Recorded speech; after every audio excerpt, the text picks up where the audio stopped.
Welcome back to Crafting a Meaningful Life. That's what we're going to talk about today, is crafting a meaningful life. But sometimes things get in our way that become roadblocks for us in crafting that life. And we have to craft the way around these roadblocks, these struggles, and realize that the struggles are how we're learning and how we're growing.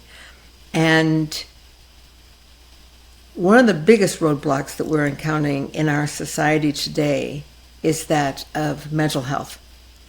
And not that it hasn't always been a problem, but I think that it's increased, or at least brought certainly more to our awareness since COVID, since the advent of social media, lots of different things. But those weren't always the original causes of mental health. And this is Mental Health Awareness Month. And so to that end, to have a great discussion about what's happening out there in mental health. And one of the avenues that we're exploring, I've brought on my friend Brian Higgins to the podcast to share all of his knowledge and emotions with us today. Brian, welcome to the podcast. Very happy to be here. Thanks for having me on. Well, you probably can hear that he's from my beloved Emerald Isle. And he has this great Irish accent. And as I think you know that my husband and I first fell in love in Ireland. And then we were on a tour there. And then later went back a year ago and were married in Ireland. Down in the southern part, you're from the northern part, but we were down in Wicklow. And it was, so that's my goal, is every 2 years to go back. Yeah. Now I have never. Go ahead. I just say it's such a small country, but people do get drawn to it, and it's just one of those incredible places that whether you're from there or you're not, you want to be there. It's gorgeous. It is, and I think one of the things that's so different, Brian, about it that I noticed, it's definitely the energy of the country. It's, people don't think of like, oh, I own this farm. They think of it as, I'm a steward of this land. Yep, totally. It's a whole... Well, I'll tell you, that's because the fairies are the real ones that own it, so you got to be wary of the fairies. So. Oh, I'm very wary. I'm very alert to them. The fairies and I spend a lot of time communing. And I actually had that kind of experience in Ireland the first time John and I were there that drew me back, where I'm not a woman of, I would say, that hears things and has voices speak to her, but I do in Ireland. And there is something about this country that is very unique on this planet. Yep. Well, it's just an incredible, magical place, and with it being Mental Health Awareness Month, there's a lot of stuff within my storytelling and my communication style is from the old country. I'll weave in a lot of people say it's mythology, but I know it's all fine and dandy true. That all of these elements, because as you mentioned, mental health has been around since the dawn of time. And it's how we started using storytelling to make sense of things that we didn't understand a lot. And there's these incredible spots in Ireland, and they're wells. They're kind of holy wells now, but originally they were pagan elements. And of course, those things, before paganism, they were just there, and people that's where they would get the water sources and things like that. But then, of course, when Christianity comes along, it kind of cultural appropriation and continues that way. But there is a place in Ireland that has all of these wells, and it's known as the mental health area, because for years and years and years and years and years, way back in the days, people would go there who were struggling with what we know as PTSD now, from the conflicts with the Romans invading and all those elements, and then the potato famine, all of these elements, plus just genuine, indeed, and just the standard elements of depression and anxiety, because again, clinical depression is there. You're just born with it as a chemical imbalance. But of course, there's situational depression, situational anxiety as well. But these things have been around, and it's kind of like over, just evolution from when we were all cave people and we had these elements that were within us to create anxiety and create fears because we had to be more conscious of what was around us. But now, as we're in the age that we are now, we're still kind of experiencing these anxieties to heighten awareness to these unknown fears that don't really exist anymore. But the people would go fight to these, or flight status. Indeed, fight or flight or freeze, and I'm very much a freeze guy. I'm very much a lie down and pretend to be dead, and Really? leave me alone. And another beast that that was actually just a Freudian slip. I meant to say another piece, but I said another beast that I deal with, and it certainly is a beast sometimes. But when I have fight or flight or freeze, my eyes open really wide, and I can't. I have a lot of difficulty closing them. And that is a leftover from the caveman days, because your eyes want to open up as wide so you can let all the light in, so you can see better and you can see where the saber-toothed tiger is or whatever the danger is. But that's a kind of oversight that I still deal with when I have a trigger or a PTSD element. My eyes open wide, just like in the cartoons, when you would see them scared and their eyes would open and they'd pop out, like in old Bugs Bunny cartoons. But so people would go to these wells and they would drink out of the wells and they would eat the watercress that would grow around. And the wells were always seen as the portal to the underworld where the fairies live, and water was seen as the flow and the life-giving elements. So some people would climb down the wells, and one of the stories is that this poet climbed down the well because she wanted more knowledge. She felt that she'd written all the poetry that she could handle, that she knew about with her own knowledge. So she climbed down the well to try to steal more knowledge from the fairies, and the fairies were so angry with her that they got all the water and they shot it out like a geyser to expel her from the underworld. And the water just kept coming and coming and coming, and that's where the River Liffey comes from. It started off as the River Boyne from one of these wells, and that's where the River Liffey goes down into Dublin, and that's where that comes from. And as I say, like, all of these stories are 100% true. But what is interesting is when the people who were suffering back in the days, who would go and drink from these wells or eat the watercress, they would feel better. Their anxieties, their things would feel better, and they could get on with their lives. And they started doing surveys and tests on these wells just back in the early 2000s, and they found that there was a high lithium content within the water and around that. So people were basically getting antidepressants, self-drugging, and without the knowledge, they just thought, well, we are aware that when people drink from this water, they feel better, so I'm going to drink from that water.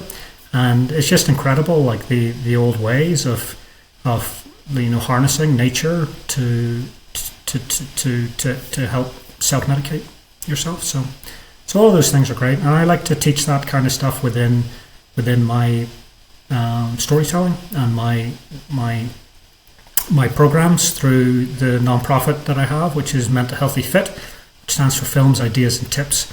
We're a national nonprofit, but we're based in Utah and Salt Lake City, and we're non-clinical, non-diagnostic, and we just provide creative programming, just to allow people to express themselves more constructively, to learn how to ask the two hardest questions. And the two hardest questions are, I don't know and I need help. And it's all fine and dandy when we can be vulnerable enough to ask those questions, but the issue is that the community as a whole still don't know how to answer those questions. It's still very stigmatized. So we're here for both sides of the fence, to help the people ask for help, and also the people to know how to answer that and provide resources within the community. I love that, Brian. One of my greatest quotes I've ever said, and it's in my book, it's my favorite quote, is that the healing starts when the hiding stops.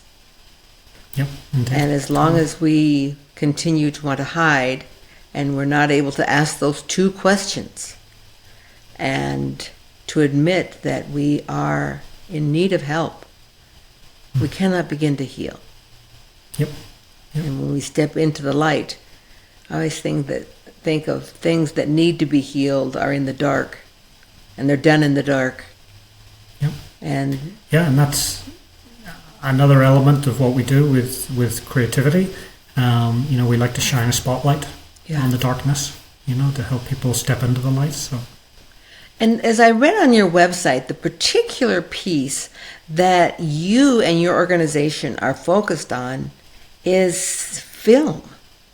And I was completely just like taken by that. And I thought, I've got to get on this podcast with Brian. I have to stop reading this morning. I have to get dressed. But I want to learn more. So maybe I'll just start with that. What are you doing with film that is unique with this mental health piece that is really helping and moving the needle? Yeah, totally. Because, when we engage with creative format, whether it's listening to a song, reading some poetry, or film as a whole, we can be viscerally connected to the characters within that story. And all of what I do is based on lived experience, from PTSD, from addiction, from homelessness, from all of these elements.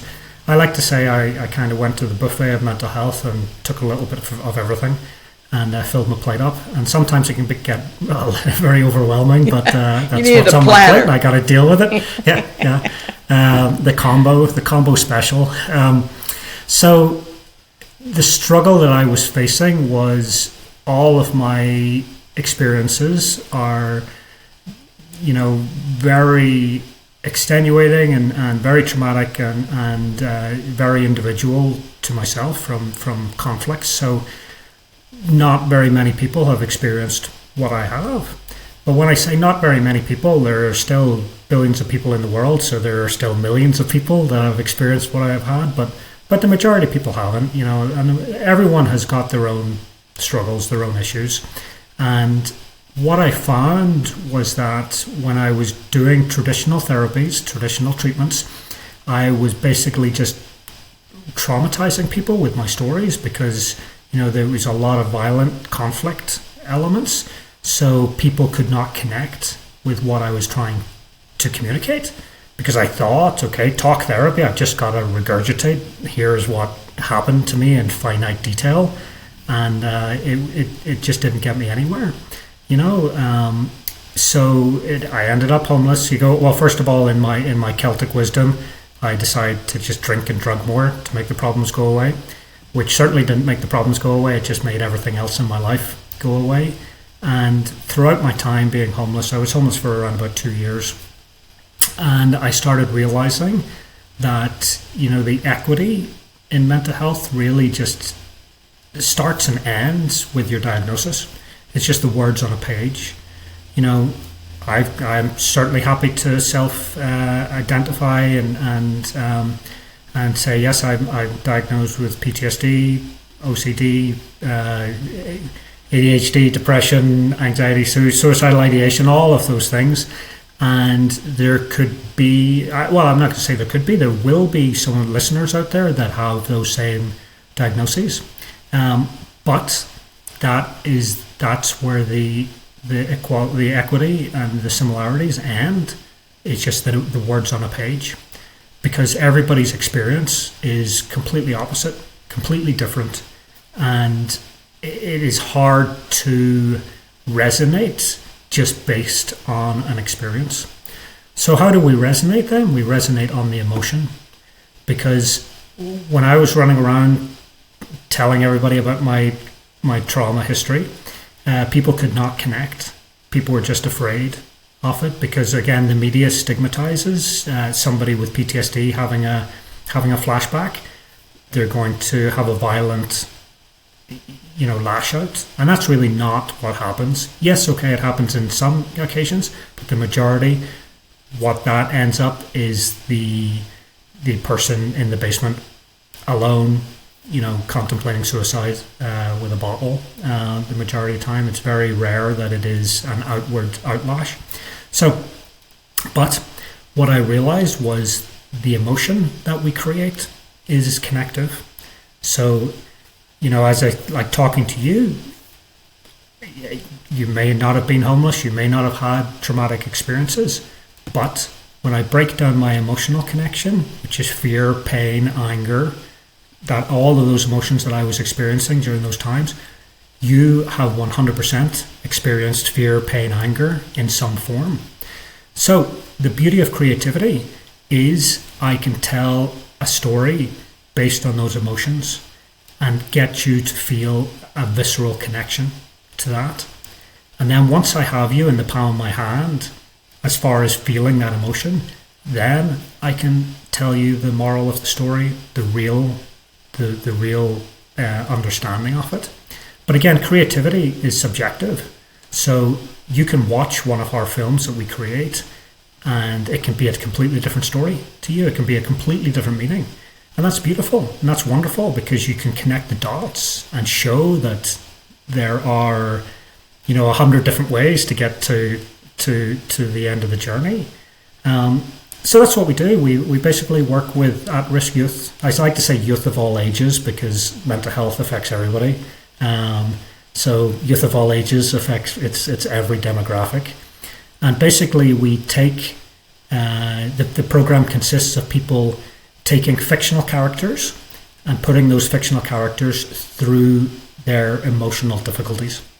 And the only rule is that fictional character has to have a happy ending. Now, the happy ending doesn't need to be, everything's wonderful and we're happy days and we're skipping on down the road. And they lived in the Irish castle the rest of their life. Indeed. It can just be, hey, I got out of bed today, or I made the phone call, or I refilled my prescription or something like that. But a lot of the films we make are just so simplified that they connect universally.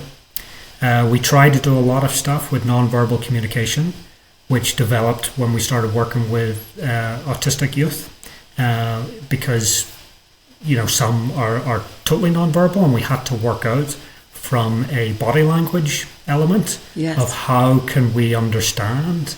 So we kind of work with under 10s in that. So we kind of we've got a little, it's a mannequin, like one of those art wooden mannequins. And we place the mannequin into different body language positions and ask the kids, hey, how do you think Stiggy, his name's Stiggy Stigma, what do you think Stiggy Stigma is feeling? And based on the body language, they can say, Stiggy's happy, Stiggy's sad, Stiggy's angry. And then we can say, well, have you ever seen one of your friends displaying these elements on the playground? And how do you think that you could change your body language to make them feel that you're a safe space? Mm-hmm. Because when we're in a crisis and we're having these issues, the last thing that we can say is articulate those hardest questions, Right. The last thing when we're in a crisis is to be able to say, I need help, Yeah. I don't know and I need help, but our body is screaming, So we have to know how to answer those with appropriate and applicable, balanced communication.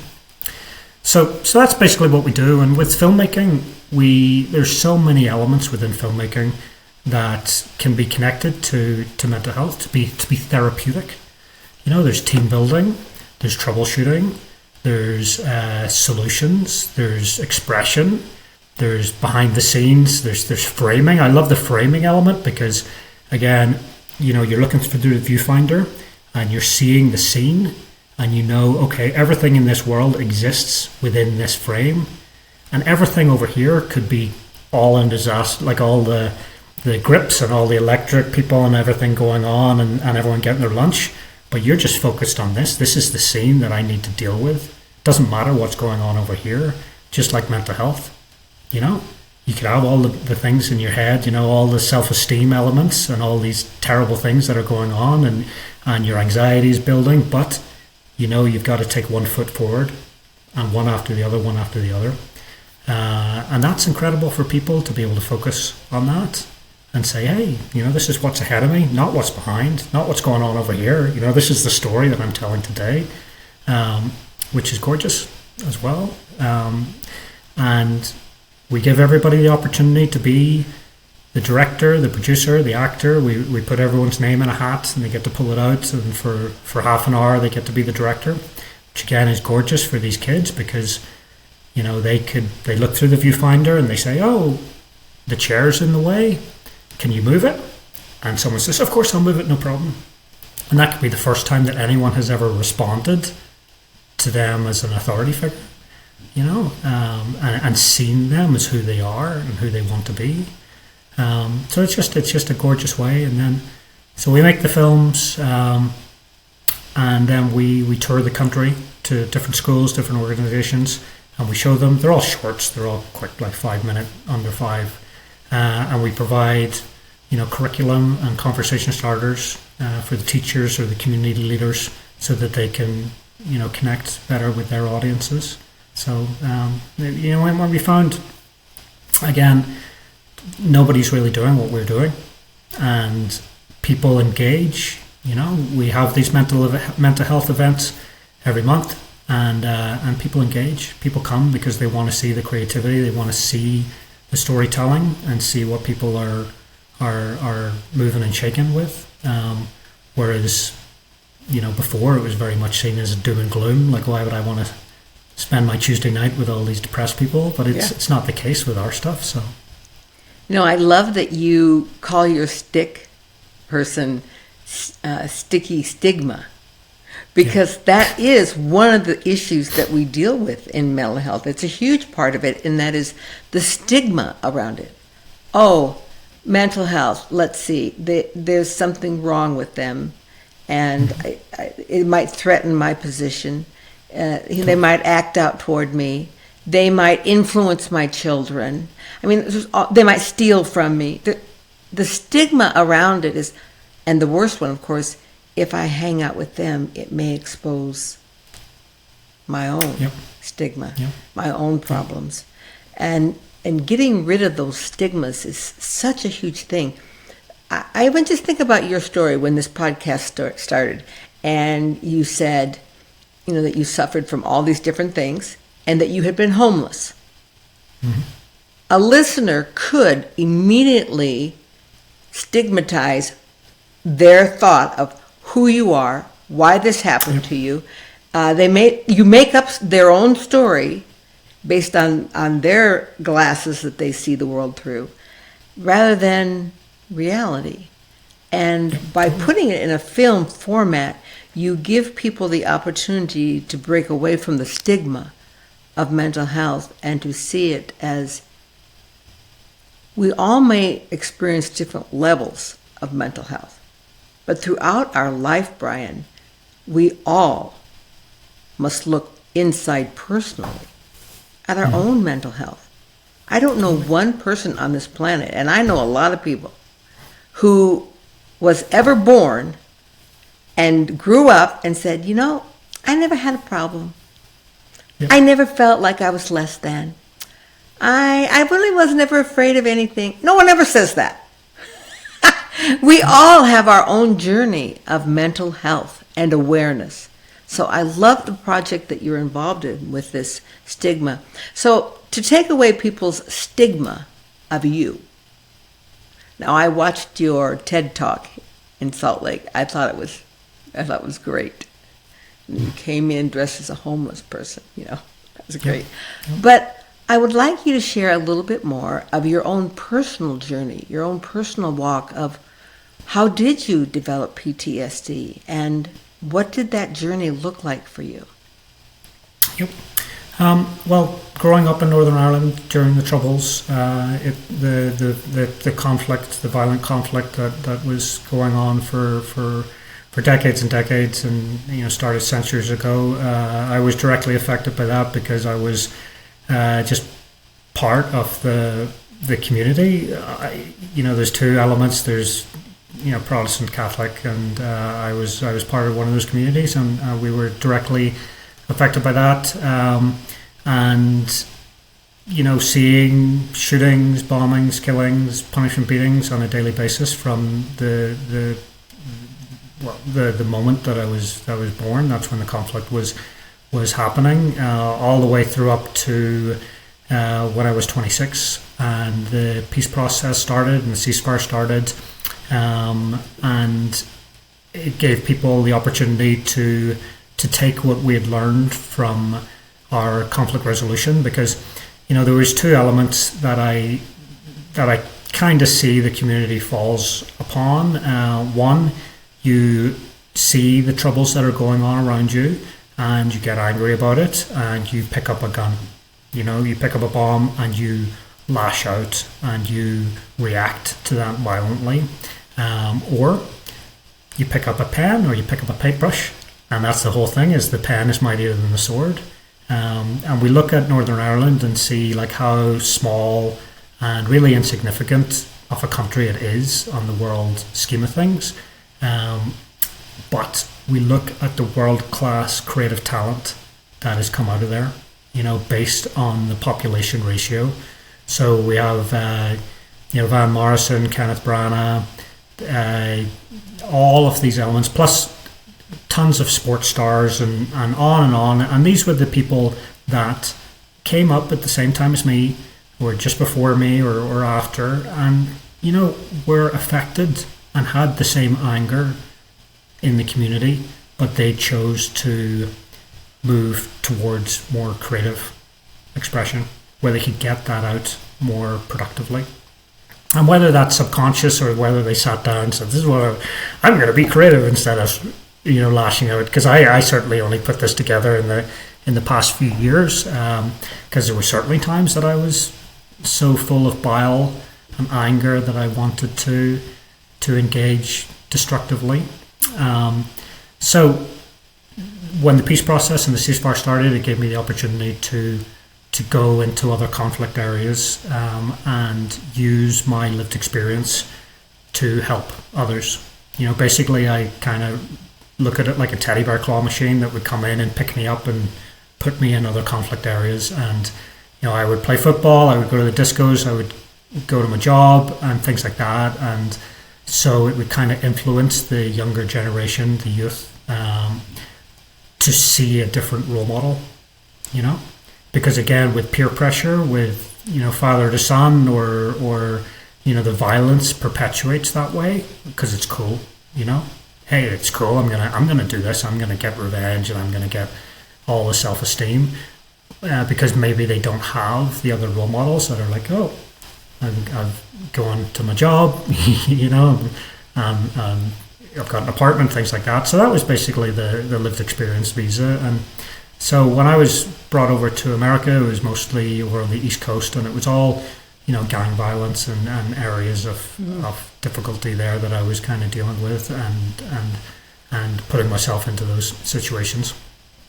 And what brought you to Utah? This is my favorite joke, but a big airplane. Yes, indeed. I love that joke. That's a great. I kind of jumped the gun on that, because normally it's what brought you to America, and then I say, oh, a big airplane, and then they say, oh, but what brought you to Utah? And I say, oh, a smaller airplane. Yeah.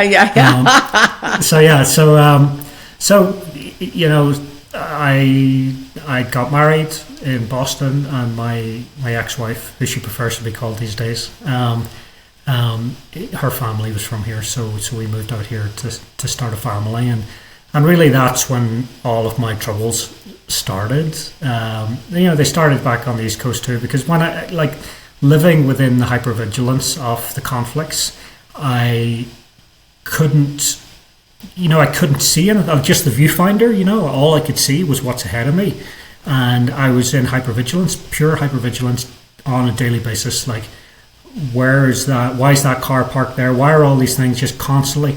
And not necessarily just for myself, to protect myself, because I never had a connection to Brian Higgins. I was so disconnected and so unaware of myself, because life had no meaning. to me, because I was fully aware that I could die in the moment, So what was the point in putting down roots or whatever? And I was very much, hey, I'm the martyr. I'm going to jump on the grenade. I'm going to save everyone else around me, And that was just that's really what I do. It's still why I do what I do today. It's what can I do to help the community. I'm not all about jumping on grenades anymore, but that's what it was. But the hypervigilance, and I like to say I was certainly suffering, but I was suffering from existing traumatic stress disorder back then because I had no time to deal with it. It was just conflict. And it was only when I was removed from that situation that it truly became PTSD, post-traumatic stress disorder, because I didn't need to deal. There was no threats against me. But because that was my entire existence, 99% of my brain was like, oh, what's going on? Why am I not on high alert? Why am I not getting the fight or flight all the time? Why am I not getting these drugs that I need to operate? So it would create these situations, it would create the flashbacks and create all of these difficulties for me. And at the time, I had no knowledge, no understanding that these things were not real. The subconscious sabotage was clear and present, and it was so believable that I just couldn't get away from it. And as I mentioned, in all my Celtic wisdom, I just drank and drug more. Yes, I went to traditional therapy. I went and I tried all the medication. I was in and out of treatment, and it just nothing resonated with me because, as I say, no one could connect with my story. So I ended up homeless. I was homeless for 2 years, and I was actively drinking myself to death because I was terrified. I was terrified every second of the day, and I was happier to be unconsciously numb through the substance use, and that was my lot in life. I was just moving along, and the silliest thing in the world happened to me that turned it all around. And it was, I had an experience with a banana. There was, again, all of my trauma. I read about the banana. Yes, please tell us the banana story. So all of my trauma was gun violence, the gun to my head, dragged out of the car and on the ground, gun to my head. Many different experiences with gun violence, and that was my main flashback, that I could not get that image out of my head. And even today, when I'm stressed or nervous or things are on top of me, I can feel the muzzle right square and center on my forehead. And it's difficult, although I've got more healthy tools to deal with it, rather than down a bottle of whiskey or stick a needle in my arm or whatever, or I got more constructive and productive tools to deal with that. But so that was my issue, that I could not get that out of my head. And then one day there was a family having a picnic, and there was 2 little 5-year-old boys, and they came over to me, and they shot me with the bananas because they were playing army, with bananas and effectively pretending they were guns. And for whatever reason, the idea popped into my head. I don't know whether it was fate or whether it was, maybe I just hit my 10,000 hours and now I was an expert in PTSD. And I was able to connect the dots. But I realized that, hey, if those 2 kids are truly believing that those bananas are guns, which they are in a child's imagination, there's no reason that I can't believe the opposite is true, that guns are bananas. So I just started drawing, and I started drawing all of my adverse memories, but replacing the guns with bananas. And I did it every day, whether I just drew a rudimentary stick man, or I tried to sculpt it, or I did some kind of creative interpretation of this. And it was incredible. So it took about 6 months, but throughout that 6 months, it changed my perception. It didn't change my memories, because I still was still fully understanding that the truth of the memories from the situations, but it changed my subconscious sabotage.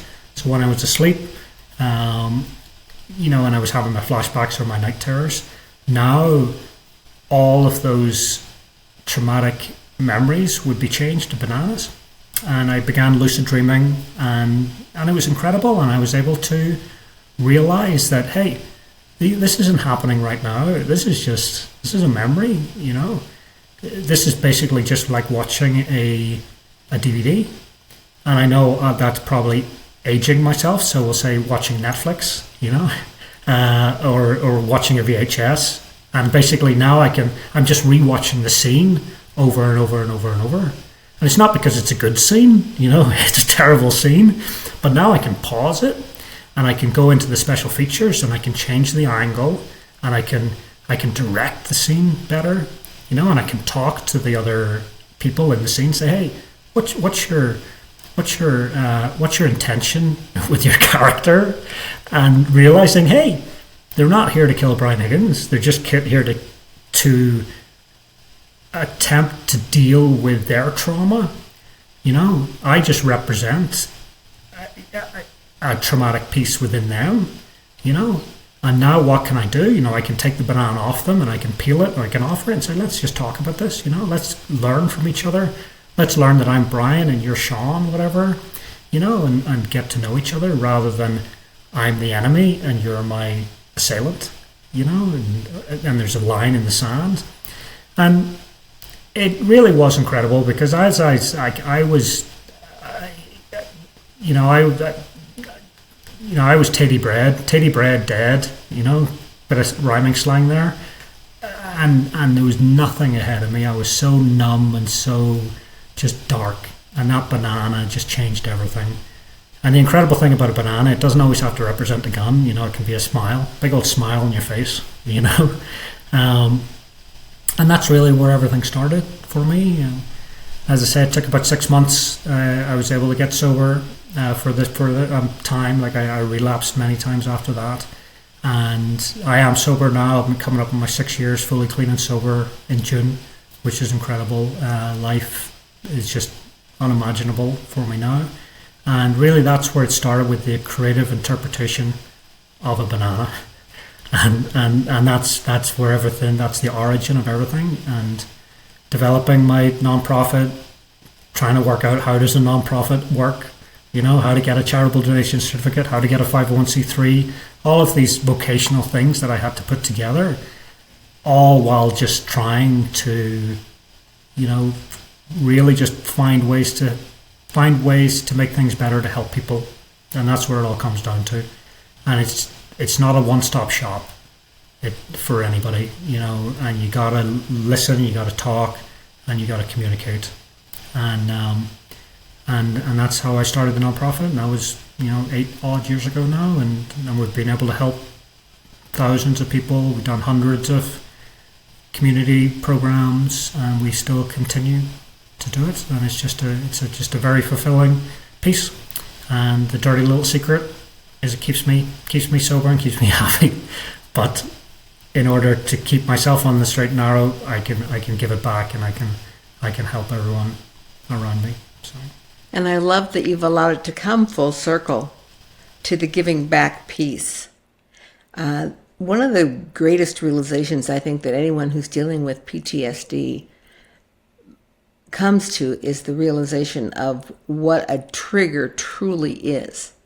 And we use that phrase so nonchalantly now, like, oh, you're triggering me, you know.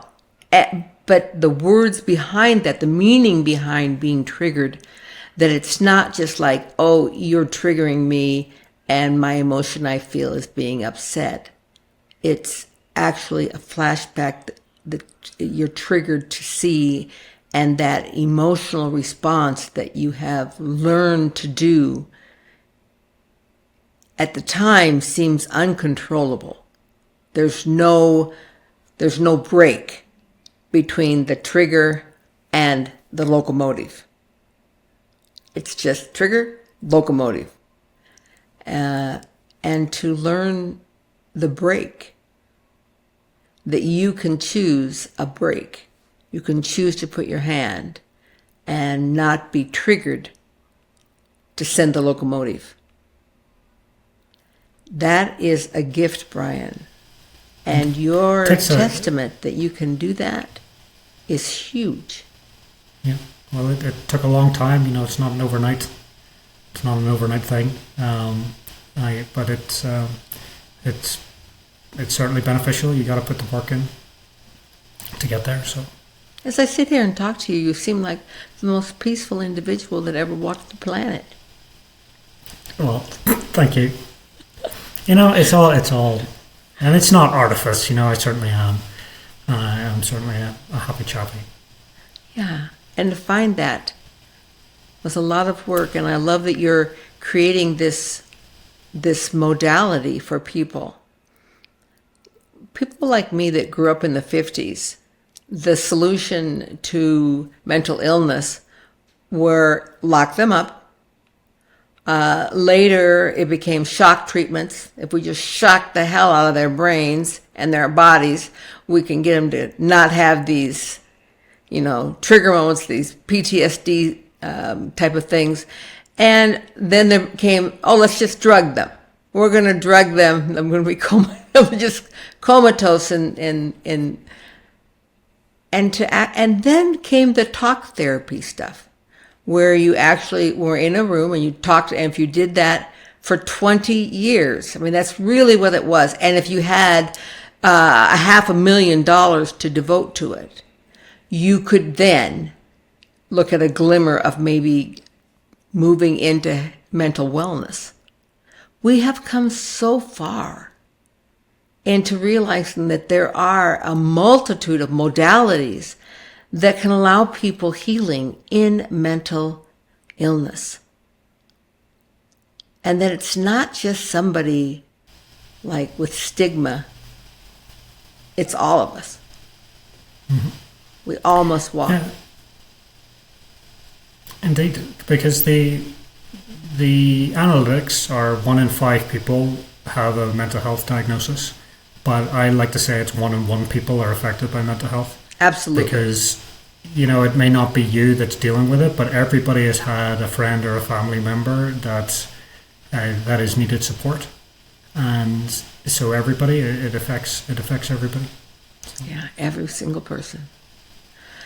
Yeah. Thank you so much for bringing your story to my podcast, Brian. And my hope is, and I know it's your hope, that your story will lift people to hope, and that there are things out there. At the end of the podcast, we're including Brian's website and how you can connect to his movie fest and all the things he's doing there, and healing, and how to find his short films. And we hope that you will take some of the steps, whether or not you find yourselves in the depths of dark depression or glimmering on the ending, on the edges, just saying, I wonder is there more healing for me? I wonder if I took these steps, could I be happier? Could I be more well? Yeah. Well, I would like to say it's not a matter of if, it's take the steps, like put the work in and follow through. There's so many different modalities, so many different opportunities that are out there. Just keep trying them, and you will find one that works for you. You might be lucky and it might be the first thing that you do. But a lot of people that I know, like everyone that I know, I'll use the buffet analogy again. It's a little piece of this, it's a little bit of talk therapy, it's a little bit of medication, it's getting out in nature, it's exercise, it's nutrition, like all of these pieces of the puzzle that all come together to make a beautiful picture. And that's the key. So it's not about like, oh man, this just didn't work for me, I'm done, back to misery. There's a really fun quote in AA, and it's like, hey, just try it for a year, and if you don't like it, we'll gladly refund your misery. I love that quote. Yeah, and that's one thing we do know. Sometimes the drugs you can get instant relief from, whether it's in alcohol or in drugs or pharmaceuticals. But when you're going for the deep healings, it is a process, and it is something that does take time. And we must offer ourselves the grace to forgive ourselves and to step in. And we all know that time flies. So the time that it takes you to do it, when you get there, you'll look back and think, what? That was seems like just yesterday. Just and like you'll yesterday. be reaping all the rewards. Yeah. Brian, thank you for your time. And to my listeners, I look forward to hearing your feedback on what you think of Brian's website and all the work that he's doing that's available to you and those you know. And for the rest of this day, focus on how you're going to find your piece of mental health in this life as you craft your meaningful life. Namaste. Crafting a Meaningful Life.